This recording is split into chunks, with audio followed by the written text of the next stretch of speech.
Libre office ಕ್ಯಾಲ್ಕ್ನ cells ಮತ್ತು ಶೀಟ್ಸ್ಗಳ ಜೊತೆ ಕಾರ್ಯನಿರ್ವಹಿಸುವುದರ ಬಗ್ಗೆ ಇರುವ ಸ್ಪೋಕನ್ ಟ್ಯುಟೋರಿಯಲ್ಗೆ ಸ್ವಾಗತ. ಈ ಟ್ಯುಟೋರಿಯಲ್ನಲ್ಲಿ ನಾವು ಈ ಕೆಳಗಿನವುಗಳನ್ನು ಕಲಿಯುತ್ತೇವೆ. ರೋಸ್ ಮತ್ತು ಕಾಲಂಗಳನ್ನು ಇನ್ಸರ್ಟ್ ಮಾಡುವುದು ಮತ್ತು ಡಿಲೀಟ್ ಮಾಡುವುದು, ಶೀಟ್ಸ್ಗಳನ್ನು ಇನ್ಸರ್ಟ್ ಮಾಡುವುದು ಮತ್ತು ಡಿಲೀಟ್ ಮಾಡುವುದು, ಹಾಗೂ ಶೀಟ್ಗಳನ್ನು ರೀನೇಮ್ ಮಾಡುವುದು. ಇಲ್ಲಿ ನಾವು ಉಬುಂಟು ಲಿನಕ್ಸ್ 10.4 ಅನ್ನು ನಮ್ಮ ಆಪರೇಟಿಂಗ್ ಸಿಸ್ಟಮ್ ಆಗಿ ಮತ್ತು ಲಿಬ್ರೆ ಆಫೀಸ್ ಸೂಟ್ ಆವೃತ್ತಿ 3.3.4 ಅನ್ನು ಬಳಸುತ್ತೇವೆ. ಹಾಗಾಗಿ ಈಗ ನಾವು ರೋ ಮತ್ತು ಕಾಲಂಗಳನ್ನು ಸ್ಪ್ರೆಡ್ಶೀಟ್ಗೆ ಹೇಗೆ ಇನ್ಸರ್ಟ್ ಮಾಡುವುದು ಎಂದು ಕಲಿಯುವುದರ ಮೂಲಕ ನಮ್ಮ ಟ್ಯುಟೋರಿಯಲ್ ಅನ್ನು ಪ್ರಾರಂಭಿಸೋಣ. ಈಗ ನಮ್ಮ ಫೈಲ್ ಪರ್ಸನಲ್ ಫೈನಾನ್ಸ್ tracker.ods ಅನ್ನು ಓಪನ್ ಮಾಡೋಣ. ಕಾಲಂ ಮತ್ತು ರೋಗಳನ್ನು ಒಂದೊಂದಾಗಿ ಅಥವಾ ಗುಂಪುಗಳಾಗಿ ಇನ್ಸರ್ಟ್ ಮಾಡಬಹುದು. ಒಂದು ಸಿಂಗಲ್ ರೋ ಅಥವಾ ಸಿಂಗಲ್ ಕಾಲಂ ಅನ್ನು ಸ್ಪ್ರೆಡ್ಶೀಟ್ ನಲ್ಲಿ ಇನ್ಸರ್ಟ್ ಮಾಡಲು ನಿಮಗೆ ಎಲ್ಲಿ ಹೊಸ ರೋ ಅಥವಾ ಕಾಲಂ ಬೇಕಾಗಿದೆಯೋ ಅಲ್ಲಿ ಮೊದಲು ಒಂದು ಸೆಲ್ ಅಥವಾ ರೋ ಅಥವಾ ಕಾಲಂ ಅನ್ನು ಸೆಲೆಕ್ಟ್ ಮಾಡಿ. ಉದಾಹರಣೆಗೆ ಈಗ ನಮ್ಮ ಪರ್ಸನಲ್ ಫೈನಾನ್ಸ್ tracker.ods ಎಂಬ ಫೈಲ್ ನಲ್ಲಿ ಮೊದಲ ರೋನ ಮೇಲೆ ಎಲ್ಲಿಯಾದರೂ ಕ್ಲಿಕ್ ಮಾಡಿ. ನಾನು ಕಾಸ್ಟ್ ಎಂದು ಬರೆದ ಸೆಲ್ ಮೇಲೆ ಕ್ಲಿಕ್ ಮಾಡುತ್ತೇನೆ. ಈಗ ಮೆನ್ಯು ಬಾರ್ ನಲ್ಲಿ ಇನ್ಸರ್ಟ್ ಬಟನ್ ಅನ್ನು ಕ್ಲಿಕ್ ಮಾಡಿ ಹಾಗೂ ರೋಸ್ ನ ಮೇಲೆ ಕ್ಲಿಕ್ ಮಾಡಿ. ಸೆಲೆಕ್ಟ್ ಮಾಡಿದ ರೋನ ಮೇಲೆ ಒಂದು ಹೊಸ ರೋ ಇನ್ಸರ್ಟ್ ಆಗಿರುವುದನ್ನು ನಾವು ಕಾಣಬಹುದು. ಹಾಗೆಯೇ ಕಾಲಂ ಇನ್ಸರ್ಟ್ ಮಾಡಲು ಮೆನ್ಯು ಬಾರ್ ನಲ್ಲಿ ಇನ್ಸರ್ಟ್ ಬಟನ್ ಅನ್ನು ಕ್ಲಿಕ್ ಮಾಡಿ ಹಾಗೂ ಕಾಲಂನ ಮೇಲೆ ಕ್ಲಿಕ್ ಮಾಡಿ. ಸೆಲೆಕ್ಟ್ ಮಾಡಿದ ಕಾಲಂನ ಪಕ್ಕದಲ್ಲಿ ಒಂದು ಹೊಸ ಕಾಲಂ ಇನ್ಸರ್ಟ್ ಆಗಿರುವುದನ್ನು ನೀವು ಕಾಣಬಹುದು. ಈಗ ನಾವು ಮೊದಲು ಮಾಡಿದ ಬದಲಾವಣೆಗಳನ್ನು ಅಂಡು ಮಾಡೋಣ.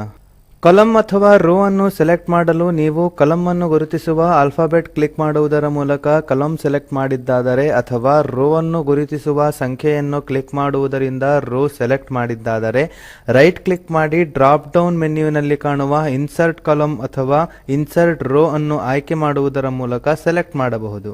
ಇದಕ್ಕೆ ಪರ್ಯಾಯವಾಗಿ ಕರ್ಸರ್ನಿಂದ ಒಂದು ಸೆಲ್ ಅನ್ನು ಸೆಲೆಕ್ಟ್ ಮಾಡಿ ನಂತರ ರೈಟ್ ಕ್ಲಿಕ್ ಮಾಡಿ ಇನ್ಸರ್ಟ್ ಆಪ್ಷನ್ ಅನ್ನು ಆಯ್ಕೆ ಮಾಡಿ. ಆಗ ನಿಮಗೆ ಒಂದು ಡಯಲಾಗ್ ಬಾಕ್ಸ್ ಕಾಣಿಸುತ್ತದೆ. ರೋ ಅಥವಾ ಕಾಲಂ ಅನ್ನು ಸೇರಿಸಲು ಇಡೀ ಒಂದು ರೋ ಅನ್ನು ಅಥವಾ ಒಂದು ಕಾಲಂ ಅನ್ನು ಆಯ್ಕೆ ಮಾಡಿ. ಹಲವು ಕಾಲಂ ಅಥವಾ ರೋಗಳನ್ನು ಸೇರಿಸಬೇಕಾದಲ್ಲಿ ನಾವು ಮೊದಲು ಲೆಫ್ಟ್ ಮೌಸ್ ಬಟನ್ ನಿಂದ ಮೊದಲ ಸೆಲ್ ನಿಂದ ಹಿಡಿದು ನಮಗೆ ಬೇಕಾದ ಎಲ್ಲ ಸೆಲ್ ಗಳ ಮೇಲೆ ಡ್ರ್ಯಾಗ್ ಮಾಡುವುದರ ಮೂಲಕ ನಮಗೆ ಬೇಕಾದ ಕಾಲಮ್ಸ್ ಮತ್ತು ರೋಸ್ ಗಳನ್ನು ಹೈಲೈಟ್ ಮಾಡಬೇಕು. ಇಲ್ಲಿ ನಾವು 4 ಸೆಲ್ ಗಳನ್ನು ಹೈಲೈಟ್ ಮಾಡಿದ್ದೇವೆ. ರೋಸ್ ಅಥವಾ ಕಾಲಂಗಳನ್ನು ಸೇರಿಸಲು ಈಗ ತಿಳಿಸಿದ ಯಾವುದಾದರೂ ಒಂದು ವಿಧಾನವನ್ನು ಬಳಸಬೇಕು. ಈಗ ನನಗೆ ಹೊಸ ರೋಗಳನ್ನು ಸೇರಿಸಬೇಕಿದೆ. ಆದ್ದರಿಂದ ನಾನು ಸೆಲೆಕ್ಷನ್ ಮೇಲೆ ರೈಟ್ ಕ್ಲಿಕ್ ಮಾಡಿ ಇನ್ಸರ್ಟ್ ಆಪ್ಷನ್ ಗೆ ಹೋಗುತ್ತೇನೆ. ನಂತರ ನಾನು ಎಂಟೈರ್ ರೋ ಆಪ್ಷನ್ ಅನ್ನು ಆಯ್ಕೆ ಮಾಡುತ್ತೇನೆ. ಓಕೆ ಕ್ಲಿಕ್ ಮಾಡುತ್ತೇನೆ. ನೋಡಿ, ಮೊದಲು ಸೆಲೆಕ್ಟ್ ಮಾಡಿದ ರೋಗಳ ಮೇಲ್ಗಡೆ ಹೊಸ ರೋಗಳು ಬಂದಿರುವುದನ್ನು ಕಾಣಬಹುದು. ನಂತರ ನಾವು ಕಲಿಯಬೇಕಾದುದ್ದೇನೆಂದರೆ ಕಾಲಮ್ಸ್ಗಳನ್ನು ಹೇಗೆ ಒಂದೊಂದೇ ಆಗಿ ಅಥವಾ ಗುಂಪಾಗಿ ಡಿಲೀಟ್ ಮಾಡುವುದು ಎಂದು. ಒಂದು ಕಾಲಂ ಅಥವಾ ರೋ ಅನ್ನು ಡಿಲೀಟ್ ಮಾಡಲು ಮೊದಲು ಡಿಲೀಟ್ ಮಾಡಬೇಕಿದ್ದ ಕಾಲಂ ಅಥವಾ ರೋ ಅನ್ನು ಸೆಲೆಕ್ಟ್ ಮಾಡಿ. ಉದಾಹರಣೆಗೆ ನಮಗೆ ಲಾಂಡ್ರಿ ಎಂದು ಬರೆದಿರುವ ಕಾಲಂ ಅನ್ನು ಡಿಲೀಟ್ ಮಾಡಬೇಕಿದ್ದರೆ ಮೊದಲು ಆ ಕಾಲಂನ ಒಂದು ಸೆಲ್ ಅನ್ನು ಕ್ಲಿಕ್ ಮಾಡುವುದರ ಮೂಲಕ ಸೆಲೆಕ್ಟ್ ಮಾಡಬೇಕು. ಈಗ ಆ ಸೆಲ್ನ ಮೇಲೆ ರೈಟ್ ಕ್ಲಿಕ್ ಮಾಡಿ ಡಿಲೀಟ್ ಆಪ್ಷನ್ ಕ್ಲಿಕ್ ಮಾಡಿ. ಡಿಲೀಟ್ ಸೆಲ್ಸ್ ಎಂಬ ಡಯಲಾಗ್ ಬಾಕ್ಸ್ ಕಾಣಿಸುತ್ತದೆ. ಈಗ ಶಿಫ್ಟ್ ಸೆಲ್ಸ್ ಅಪ್ ಆಪ್ಷನ್ ಮೇಲೆ ಕ್ಲಿಕ್ ಮಾಡಿ ನಂತರ ಓಕೆ ಕ್ಲಿಕ್ ಮಾಡಿ. ಈಗ ಸೆಲ್ಗಳು ಡಿಲೀಟ್ ಆಗಿ ನಂತರ ಅವುಗಳ ಕೆಳಗಿದ್ದ ಸೆಲ್ಗಳು ಮೇಲೆ ಬಂದಿರುವುದನ್ನು ನೀವು ಗಮನಿಸಬಹುದು. ಈಗ ಈ ಬದಲಾವಣೆಯನ್ನು ಅಂಡು ಮಾಡೋಣ. ಈಗ ನಾವು ಹಲವು ಕಾಲಂ ಅಥವಾ ರೋಗಳನ್ನು ಒಂದೇ ಬಾರಿಗೆ ಡಿಲೀಟ್ ಮಾಡುವುದು ಹೇಗೆ ಎಂದು ಕಲಿಯೋಣ. ಉದಾಹರಣೆಗೆ ನಮಗೆ ಮಿಸ್ಸಿಲೇನಿಯಸ್ ಎಂದು ಬರೆದಿರುವ ರೋ ಅನ್ನು ಡಿಲೀಟ್ ಮಾಡಬೇಕಿದ್ದರೆ ಮೊದಲು ಅದರ ಕ್ರಮ ಸಂಖ್ಯೆ 6 ಅನ್ನು ಹೊಂದಿರುವ ಸೆಲ್ ಅನ್ನು ಸೆಲೆಕ್ಟ್ ಮಾಡಿ. ಈಗ ಆ ಸೆಲ್ ಅನ್ನು ಲೆಫ್ಟ್ ಮೌಸ್ ಬಟನ್ ನಿಂದ ಹಿಡಿದು ಇಡೀ ರೋನ ತನಕ ಡ್ರಾಗ್ ಮಾಡಿ ಅಥವಾ ಡಿಲೀಟ್ ಮಾಡಬೇಕಿದ್ದ ರೋನ ಸಂಖ್ಯೆಯನ್ನು ಕ್ಲಿಕ್ ಮಾಡಿ. ಈಗ ಇಡೀ ರೋ ಹೈಲೈಟ್ ಆಗಿರುತ್ತದೆ. ಸೆಲ್ ಮೇಲೆ ರೈಟ್ ಕ್ಲಿಕ್ ಮಾಡಿ ಮತ್ತು ಡಿಲೀಟ್ ಆಪ್ಷನ್ ಮೇಲೆ ಕ್ಲಿಕ್ ಮಾಡಿ. ಡಿಲೀಟ್ ಸೆಲ್ಸ್ ಎಂಬ ಡಯಲಾಗ್ ಬಾಕ್ಸ್ ಕಾಣಿಸುತ್ತದೆ. ಈಗ ಶಿಫ್ಟ್ ಸೆಲ್ಸ್ ಅಪ್ ಎಂಬ ಆಪ್ಷನ್ ಮೇಲೆ ಕ್ಲಿಕ್ ಮಾಡಿ ನಂತರ ಓಕೆ ಕ್ಲಿಕ್ ಮಾಡಿ. ಈಗ ಇಡೀ ರೋ ಡಿಲೀಟ್ ಆಗಿ ಕೆಳಗಿನ ರೋ ಮೇಲೆ ಬಂದಿರುವುದನ್ನು ನೀವು ನೋಡಬಹುದು. ಹಾಗೆಯೇ ನಾವು ರೋಸ್ ನ ಬದಲು ಕಾಲಮ್ಸ್ ಅನ್ನು ಸೆಲೆಕ್ಟ್ ಮಾಡುವುದರ ಮೂಲಕ ಕಾಲಮ್ಸ್ ಅನ್ನು ಡಿಲೀಟ್ ಮಾಡಬಹುದು. ಈಗ ಈ ಬದಲಾವಣೆಯನ್ನು ಅಂಡು ಮಾಡೋಣ. ಶೀಟ್ ನಲ್ಲಿ ಹೆಚ್ಚಿನ ರೋ ಮತ್ತು ಕಾಲಂಗಳನ್ನು ಹೇಗೆ ಇನ್ಸರ್ಟ್ ಮಾಡುವುದು ಹಾಗೂ ಹೇಗೆ ಡಿಲೀಟ್ ಮಾಡುವುದು ಎಂದು ತಿಳಿದ ಮೇಲೆ ಈಗ ನಾವು ಕ್ಯಾಲ್ಕ್ ನಲ್ಲಿ ಶೀಟ್ ಗಳನ್ನು ಹೇಗೆ ಇನ್ಸರ್ಟ್ ಮಾಡುವುದು ಹಾಗೂ ಹೇಗೆ ಡಿಲೀಟ್ ಮಾಡುವುದು ಎಂದು ತಿಳಿಯೋಣ. ಕ್ಯಾಲ್ಕ್ ನಲ್ಲಿ ಶೀಟ್ ಗಳನ್ನು ಇನ್ಸರ್ಟ್ ಮಾಡಲು ಹಲವಾರು ವಿಧಾನಗಳಿವೆ. ಅವುಗಳಲ್ಲಿ ಪ್ರತಿಯೊಂದನ್ನು ಒಂದೊಂದಾಗಿ ಕಲಿಯೋಣ. ಎಲ್ಲಾ ವಿಧಾನಗಳಲ್ಲಿಯೂ ಮೊದಲ ಹಂತವೇನೆಂದರೆ ಯಾವ ಶೀಟ್ ನ ಮುಂದೆ ಹೊಸ ಶೀಟ್ ಆಗಬೇಕೋ ಆ ಶೀಟ್ ಅನ್ನು ಸೆಲೆಕ್ಟ್ ಮಾಡಬೇಕು. ಈಗ ಮೆನ್ಯು ಬಾರ್ ನಲ್ಲಿ ಇನ್ಸರ್ಟ್ ಆಯ್ಕೆಯ ಮೇಲೆ ಕ್ಲಿಕ್ ಮಾಡಿ ಅನಂತರ ಶೀಟ್ ಮೇಲೆ ಕ್ಲಿಕ್ ಮಾಡಿ. ಇನ್ಸರ್ಟ್ ಶೀಟ್ ಎಂಬ ಹೆಸರಿನ ಒಂದು ಡಯಲಾಗ್ ಬಾಕ್ಸ್ ಕಾಣಿಸುತ್ತದೆ. ಈಗ ಕಾಣಿಸುತ್ತಿರುವ ಶೀಟ್ ನ ನಂತರ ಹೊಸ ಶೀಟ್ ಇನ್ಸರ್ಟ್ ಮಾಡಲು after current sheet radio button ಅನ್ನು ಸೆಲೆಕ್ಟ್ ಮಾಡೋಣ. ನೇಮ್ ಫೀಲ್ಡ್ ನಲ್ಲಿ ನಮ್ಮ ಹೊಸ ಶೀಟ್ ನ ಹೆಸರು ಶೀಟ್ 4 ಎಂದು ಕಾಣಿಸುತ್ತದೆ. ಅದು ಸಿಸ್ಟಮ್ ಕೊಟ್ಟ ಹೆಸರು. ನೀವು ಬೇಕಾದಲ್ಲಿ ಅದನ್ನು ರೀನೇಮ್ ಮಾಡಬಹುದು. ಈಗ ಓಕೆ ಕ್ಲಿಕ್ ಮಾಡಿ. ಈಗ ನಮ್ಮ ಈಗಿನ ಶೀಟ್ ನ ನಂತರ ಹೊಸ ಶೀಟ್ ಇನ್ಸರ್ಟ್ ಆಗಿರುವುದನ್ನು ನೀವು ಕಾಣಬಹುದು. ಹೊಸ ಶೀಟ್ ಇನ್ಸರ್ಟ್ ಮಾಡಲು ಇರುವ ಇನ್ನೊಂದು ವಿಧಾನವೇನೆಂದರೆ ಕ್ಯಾಲ್ಕ್ ವಿಂಡೋನ ಕೆಳ ಎಡಬದಿಯಲ್ಲಿರುವ ಈಗಿರುವ ಶೀಟ್ ಟ್ಯಾಬ್ ನ ಮೇಲೆ ರೈಟ್ ಕ್ಲಿಕ್ ಮಾಡಿ ಮತ್ತು ಇನ್ಸರ್ಟ್ ಶೀಟ್ ಆಯ್ಕೆಯನ್ನು ಕ್ಲಿಕ್ ಮಾಡಬೇಕು. ನಿಮಗೆ ಅದರಲ್ಲಿ ಪೊಸಿಷನ್, ಶೀಟ್ ಗಳ ಸಂಖ್ಯೆ ಹಾಗೂ ಹೆಸರನ್ನು ಆಯ್ಕೆ ಮಾಡಬಹುದು. ನಂತರ ಓಕೆ ಕ್ಲಿಕ್ ಮಾಡಿ. ಈಗ ಅದೇ ಪ್ರಕಾರವಾಗಿ ಶೀಟ್ ಇನ್ಸರ್ಟ್ ಆಗುತ್ತದೆ. ಈಗಿರುವ ಶೀಟ್ ನ ನಂತರ ಹೊಸ ಶೀಟ್ ಅನ್ನು ಇನ್ಸರ್ಟ್ ಮಾಡಲು ಇನ್ನೊಂದು ಸುಲಭದ ದಾರಿ ಏನೆಂದರೆ ಶೀಟ್ ಟ್ಯಾಬ್ ನ ನಂತರ ಪ್ಲಸ್ ಗುರುತಿನಂತಿರುವ ಆಡ್ ಶೀಟ್ ಬಟನ್ ನ ಮೇಲೆ ಕ್ಲಿಕ್ ಮಾಡುವುದು. ಅದನ್ನು ಕ್ಲಿಕ್ ಮಾಡುವುದರಿಂದ ಕ್ರಮವಾಗಿ ಕೊನೆಯ ಶೀಟ್ ನ ನಂತರ ಯಾಂತ್ರಿಕವಾಗಿ ಇನ್ನೊಂದು ಹೊಸ ಶೀಟ್ ಇನ್ಸರ್ಟ್ ಆಗುತ್ತದೆ.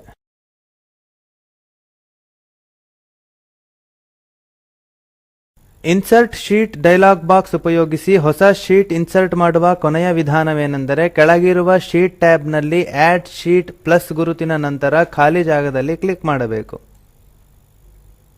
ಖಾಲಿ ಜಾಗದ ಮೇಲೆ ಕ್ಲಿಕ್ ಮಾಡುವುದರಿಂದ ಇನ್ಸರ್ಟ್ ಶೀಟ್ ಡೈಲಾಗ್ ಬಾಕ್ಸ್ ಬರುವುದನ್ನು ಕಾಣಬಹುದು. ನೀವು ಡೈಲಾಗ್ ಬಾಕ್ಸ್ ಮೇಲೆ ಶೀಟ್ ನ ವಿವರಣೆಗಳನ್ನು ಬರೆಯಬಹುದು. ನಂತರ ಓಕೆ ಕ್ಲಿಕ್ ಮಾಡಿ. ಶೀಟ್ಸ್ ಅನ್ನು ಇನ್ಸರ್ಟ್ ಮಾಡುವುದು ಹೇಗೆ ಎಂದು ತಿಳಿದ ಮೇಲೆ ಈಗ ನಾವು ಶೀಟ್ಸ್ ಅನ್ನು ಡಿಲೀಟ್ ಮಾಡುವುದು ಹೇಗೆ ಎಂದು ಕಲಿಯೋಣ. ಶೀಟ್ ಗಳನ್ನು ಒಂದೊಂದಾಗಿ ಅಥವಾ ಗುಂಪಾಗಿ ಡಿಲೀಟ್ ಮಾಡಬಹುದು. ಶೀಟ್ ಅನ್ನು ಸಿಂಗಲ್ ಆಗಿ ಡಿಲೀಟ್ ಮಾಡಲು ನಮಗೆ ಡಿಲೀಟ್ ಮಾಡಬೇಕಿದ್ದ ಶೀಟ್ ನ ಟ್ಯಾಬ್ ನ ಮೇಲೆ ರೈಟ್ ಕ್ಲಿಕ್ ಮಾಡಿ. ಪಾಪ್ಅಪ್ ನಲ್ಲಿ ಡಿಲೀಟ್ ಆಯ್ಕೆ ಮಾಡಿ ಎಸ್ ಕ್ಲಿಕ್ ಮಾಡಿ. ಈಗ ಶೀಟ್ ಡಿಲೀಟ್ ಆಗಿರುವುದನ್ನು ನೀವು ನೋಡಬಹುದು. ಒಂದು ನಿರ್ದಿಷ್ಟ ಶೀಟ್ ಅನ್ನು ಡಿಲೀಟ್ ಮಾಡಲು ಇನ್ನೊಂದು ಸುಲಭದ ದಾರಿ ಏನೆಂದರೆ ಮೆನ್ಯು ಬಾರ್ ನ ಎಡಿಟ್ ಆಯ್ಕೆಯನ್ನು ಬಳಸುವುದು. ಉದಾಹರಣೆಗೆ ನಮಗೆ ಶೀಟ್ 3 ಅನ್ನು ಲಿಸ್ಟ್ ನಿಂದ ಡಿಲೀಟ್ ಮಾಡಬೇಕಿದ್ದರೆ ಮೆನ್ಯು ಬಾರ್ ನಲ್ಲಿ ಎಡಿಟ್ ಆಯ್ಕೆಗೆ ಹೋಗಿ ನಂತರ ಶೀಟ್ ಆಯ್ಕೆಯ ಮೇಲೆ ಕ್ಲಿಕ್ ಮಾಡಿ. ಈಗ ಪಾಪ್ಅಪ್ ಮೆನ್ಯುವಿನಲ್ಲಿ ಡಿಲೀಟ್ ಆಯ್ಕೆಯನ್ನು ಕ್ಲಿಕ್ ಮಾಡಿ ನಂತರ ಎಸ್ ಕ್ಲಿಕ್ ಮಾಡಿ. ಶೀಟ್ಗಳು ಡಿಲೀಟ್ ಆಗಿರುವುದನ್ನು ನೀವು ನೋಡಬಹುದು. ಈಗ ನಾವು ಡಾಕ್ಯುಮೆಂಟ್ ನಲ್ಲಿ ಮಾಡಿದ ಬದಲಾವಣೆಯನ್ನು ಅಂಡು ಮಾಡೋಣ. ಹೆಚ್ಚಿನ ಶೀಟ್ಗಳನ್ನು ಒಂದೇ ಸಮನೆ ಡಿಲೀಟ್ ಮಾಡಲು ಉದಾಹರಣೆಗೆ ನಮಗೆ ಶೀಟ್ 2 ಹಾಗೂ ಶೀಟ್ 3 ಗಳನ್ನು ಡಿಲೀಟ್ ಮಾಡಬೇಕೆಂದಿದ್ದರೆ ಶೀಟ್ 2 ಟ್ಯಾಬ್ ನ ಮೇಲೆ ಮೊದಲು ಕ್ಲಿಕ್ ಮಾಡಿ ಶಿಫ್ಟ್ ಕೀಯನ್ನು ಒತ್ತಿ ಹಿಡಿದು ಶೀಟ್ 3 ಟ್ಯಾಬ್ ಕ್ಲಿಕ್ ಮಾಡಿ. ಈಗ ಟ್ಯಾಬ್ ನ ಮೇಲೆ ರೈಟ್ ಕ್ಲಿಕ್ ಮಾಡಿ ಪಾಪ್ಅಪ್ ನಲ್ಲಿ ಡಿಲೀಟ್ ಶೀಟ್ ಆಯ್ಕೆಗೆ ಹೋಗಿ ನಂತರ ಎಸ್ ಕ್ಲಿಕ್ ಮಾಡಿ. ಈಗ ನೀವು ಎರಡೂ ಶೀಟ್ಗಳು ಡಿಲೀಟ್ ಆಗಿರುವುದನ್ನು ನೋಡಬಹುದು. ಇನ್ನು ಮುಂದೆ ಕಲಿಯಲು ನಾವು ಈ ಮೊದಲು ಮಾಡಿದ ಬದಲಾವಣೆಗಳನ್ನು ಅಂಡು ಮಾಡೋಣ. ನಿರ್ದಿಷ್ಟವಾದ ಶೀಟ್ ಅನ್ನು ಡಿಲೀಟ್ ಮಾಡುವ ಇನ್ನೊಂದು ರೀತಿ ಏನೆಂದರೆ ಮೆನ್ಯು ಬಾರ್ ನ ಎಡಿಟ್ ಆಯ್ಕೆಯನ್ನು ಬಳಸುವುದು. ಉದಾಹರಣೆಗೆ ನಮಗೆ ಶೀಟ್ 6 ಮತ್ತು ಶೀಟ್ 7 ಅನ್ನು ಲಿಸ್ಟ್ ನಿಂದ ಡಿಲೀಟ್ ಮಾಡಬೇಕೆನಿಸಿದರೆ ಮೆನ್ಯು ಬಾರ್ ನಲ್ಲಿ ಎಡಿಟ್ ಆಯ್ಕೆ ಕ್ಲಿಕ್ ಮಾಡಿ ನಂತರ ಶೀಟ್ ಆಯ್ಕೆ ಕ್ಲಿಕ್ ಮಾಡಿ. ನಂತರ ಪಾಪ್ಅಪ್ ಮೆನ್ಯುವಿನಲ್ಲಿ ಸೆಲೆಕ್ಟ್ ಆಯ್ಕೆ ಕ್ಲಿಕ್ ಮಾಡಿ. ಈಗ ಕಾಣಿಸುವ ಡಯಲಾಗ್ ಬಾಕ್ಸ್ ನಲ್ಲಿ ಶೀಟ್ 6 ಮೇಲೆ ಕ್ಲಿಕ್ ಮಾಡಿ ಮತ್ತು ಕೀಬೋರ್ಡ್ ನಲ್ಲಿ ಶಿಫ್ಟ್ ಕೀ ಒತ್ತಿ ಹಿಡಿದು ಶೀಟ್ 7 ಮೇಲೆ ಕ್ಲಿಕ್ ಮಾಡಿ. ಓಕೆ ಬಟನ್ ಕ್ಲಿಕ್ ಮಾಡಿ. ಇದು ನಾವು ಡಿಲೀಟ್ ಮಾಡಬೇಕಿರುವ ಶೀಟ್ ಗಳನ್ನು ಸೆಲೆಕ್ಟ್ ಮಾಡುತ್ತದೆ. ಈಗ ಮತ್ತೆ ಮೆನ್ಯು ಬಾರ್ ನಲ್ಲಿ ಎಡಿಟ್ ಆಯ್ಕೆಗೆ ಹೋಗಿ ಶೀಟ್ ಆಯ್ಕೆಯನ್ನು ಕ್ಲಿಕ್ ಮಾಡಿ. ಈಗ ಪಾಪ್ಅಪ್ ಮೆನ್ಯುವಿನಲ್ಲಿ ಡಿಲೀಟ್ ಆಯ್ಕೆ ಮೇಲೆ ಕ್ಲಿಕ್ ಮಾಡಿ ನಂತರ ಎಸ್ ಕ್ಲಿಕ್ ಮಾಡಿ. ಈಗ ಸೆಲೆಕ್ಟ್ ಆಗಿರುವ ಶೀಟ್ಗಳು ಡಿಲೀಟ್ ಆಗಿರುವುದನ್ನು ನೀವು ನೋಡಬಹುದು. ಸ್ಪ್ರೆಡ್ಶೀಟ್ನಲ್ಲಿ ಶೀಟ್ಗಳನ್ನು ಡಿಲೀಟ್ ಮಾಡುವುದರ ಬಗ್ಗೆ ಕಲಿತ ಮೇಲೆ ಈಗ ನಾವು ಶೀಟ್ಗಳನ್ನು ರೀನೇಮ್ ಮಾಡುವುದು ಹೇಗೆ ಎಂದು ಕಲಿಯೋಣ. ನೀವು ಸ್ಪ್ರೆಡ್ಶೀಟ್ನಲ್ಲಿ ನೋಡಿದರೆ ಅದರಲ್ಲಿ ಬೇರೆ ಬೇರೆ ಶೀಟ್ಗಳು ಶೀಟ್ 1, ಶೀಟ್ 2, ಶೀಟ್ 3 ಗಳೆಂದು ಹೆಸರಿಸಿರುವುದು ಕಂಡುಬರುತ್ತದೆ. ಕ್ಯಾಲ್ಕ್ ನಮ್ಮ ಇಷ್ಟದಂತೆ ಶೀಟ್ಗಳಿಗೆ ರೀನೇಮ್ ಮಾಡುವ ಅವಕಾಶ ಮಾಡಿಕೊಡುತ್ತದೆ. ಇದು ಸ್ವಲ್ಪ ಶೀಟ್ಗಳು ಮಾತ್ರ ಇರುವ ಒಂದು ಸಣ್ಣ ಸ್ಪ್ರೆಡ್ ಶೀಟ್ನಲ್ಲಿ ಮಾತ್ರ ಕಾರ್ಯನಿರ್ವಹಿಸುತ್ತದೆ. ಆದರೆ ಒಂದು ವೇಳೆ ತುಂಬಾ ಶೀಟ್ಗಳು ಇದ್ದರೆ ತೊಡಕಾಗುತ್ತದೆ. ಈಗ ಉದಾಹರಣೆಗೆ ನಿಮಗೆ ಶೀಟ್ 4 ಅನ್ನು ಡಂಪ್ ಎಂದು ರೀನೇಮ್ ಮಾಡಬೇಕಿದ್ದರೆ ನೀವು ಸುಮ್ಮನೆ ಶೀಟ್ 4 ಟ್ಯಾಬ್ನ ಮೇಲೆ ಡಬಲ್ ಕ್ಲಿಕ್ ಮಾಡಿದರೆ ಸಾಕು. ಈಗ ನೀವು ರೀನೇಮ್ ಶೀಟ್ ಎಂಬ ಡಯಲಾಗ್ ಬಾಕ್ಸ್ ಅನ್ನು ನೋಡಬಹುದು. ಅದರಲ್ಲಿ ಡಿಫಾಲ್ಟ್ ಆಗಿ ಶೀಟ್ 4 ಎಂದು ಬರೆದ ಟೆಕ್ಸ್ಟ್ ಬಾಕ್ಸ್ ಕಾಣಿಸುತ್ತದೆ. ಈಗ ಡಿಫಾಲ್ಟ್ ಹೆಸರನ್ನು ಡಿಲೀಟ್ ಮಾಡಿ ಮತ್ತು ಅದಕ್ಕೆ ಡಂಪ್ ಎಂದು ರೀನೇಮ್ ಮಾಡಿ. ಓಕೆ ಬಟನ್ ಕ್ಲಿಕ್ ಮಾಡಿ. ಶೀಟ್ 4 ಎಂಬ ಹೆಸರು ಡಂಪ್ ಎಂದು ರೀನೇಮ್ ಆಗಿರುವುದನ್ನು ನೀವು ನೋಡಬಹುದು. ಈಗ ಶೀಟ್ 5 ಮತ್ತು ಡಂಪ್ ಎಂಬ ಶೀಟ್ಗಳನ್ನು ಡಿಲೀಟ್ ಮಾಡೋಣ. ಈಗ ನಾವು ಈ ಟ್ಯುಟೋರಿಯಲ್ನ ಕೊನೆಗೆ ತಲುಪಿದೆವು. ಸಾರಾಂಶದಲ್ಲಿ ಹೇಳುವುದಾದರೆ ನಾವು ಕಲಿತದ್ದು ಇಷ್ಟು: ರೋ ಮತ್ತು ಕಾಲಂಗಳನ್ನು ಇನ್ಸರ್ಟ್ ಮಾಡುವುದು ಮತ್ತು ಡಿಲೀಟ್ ಮಾಡುವುದು, ಶೀಟ್ಗಳನ್ನು ಇನ್ಸರ್ಟ್ ಮಾಡುವುದು ಮತ್ತು ಡಿಲೀಟ್ ಮಾಡುವುದು, ಶೀಟ್ಗಳನ್ನು ರೀನೇಮ್ ಮಾಡುವುದು. ಮಾಡಬೇಕಾದ ಅಭ್ಯಾಸಗಳು: ಸ್ಪ್ರೆಡ್ಶೀಟ್ practice.ods ಫೈಲ್ ಅನ್ನು ಓಪನ್ ಮಾಡಿ. ಸೀರಿಯಲ್ ನಂಬರ್ ಎಂದು ಬರೆದಿರುವ ರೋ ಅನ್ನು ಸೆಲೆಕ್ಟ್ ಮಾಡಿ, ಡಿಲೀಟ್ ಮಾಡಿ. ಶೀಟ್ ಅನ್ನು ಡಿಪಾರ್ಟ್ಮೆಂಟ್ ಶೀಟ್ ಎಂದು ರೀನೇಮ್ ಮಾಡಿ. ಈ ಕೆಳಗಿರುವ ಲಿಂಕ್ ನಲ್ಲಿರುವ ವಿಡಿಯೋವನ್ನು ನೋಡಿ. ಇದು ಸ್ಪೋಕನ್ ಟ್ಯುಟೋರಿಯಲ್ ನ ಸಾರಾಂಶವನ್ನು ಹೇಳುತ್ತದೆ. ನಿಮ್ಮಲ್ಲಿ ಉತ್ತಮ ಬ್ಯಾಂಡ್ವಿಡ್ತ್ ಇಲ್ಲವಾದಲ್ಲಿ ಇದನ್ನು ಡೌನ್ಲೋಡ್ ಮಾಡಿ ನೋಡಿ. ಈ ಪಾಠವನ್ನಾಧಾರಿಸಿ ಸ್ಪೋಕನ್ ಟ್ಯುಟೋರಿಯಲ್ ಗಣವು ಕಾರ್ಯಶಾಲೆಯನ್ನು ನಡೆಸುತ್ತದೆ. ಯಾರು ಆನ್ಲೈನ್ ಪರೀಕ್ಷೆಯಲ್ಲಿ ಉತ್ತೀರ್ಣರಾಗುತ್ತಾರೋ ಅವರಿಗೆ ಪ್ರಮಾಣ ಪತ್ರವನ್ನು ನೀಡುತ್ತದೆ. ಹೆಚ್ಚಿನ ಮಾಹಿತಿಗಾಗಿ contact@spoken-tutorial.org ಈ ಇಮೇಲ್ ಮೂಲಕ ಸಂಪರ್ಕಿಸಿ. ಈ ಪಾಠವು ಟಾಕ್ ಟು ಅ ಟೀಚರ್ ಎಂಬ ಪರಿಯೋಜನೆಯ ಭಾಗವಾಗಿದೆ. ಈ ಪ್ರಕಲ್ಪವನ್ನು ರಾಷ್ಟ್ರೀಯ ಸಾಕ್ಷರತಾ ಮಿಷನ್ ಐಸಿಟಿ ಎಂಎಚಆರ್ಡಿ ಭಾರತ ಸರ್ಕಾರ ಎಂಬ ಸಂಸ್ಥೆಯು ಸಮರ್ಥಿಸಿದೆ. ಹೆಚ್ಚಿನ ಮಾಹಿತಿಗಾಗಿ spoken-tutorial.org/nmeict-intro ಇಲ್ಲಿ ನೋಡಿ. ಈ ಪಾಠದ ಅನುವಾದಕ ಉದಯ ಮತ್ತು ಪ್ರವಾಚಕ ವಾಸುದೇವ, ಐಐಟಿ ಬಾಂಬೆ. ಧನ್ಯವಾದಗಳು.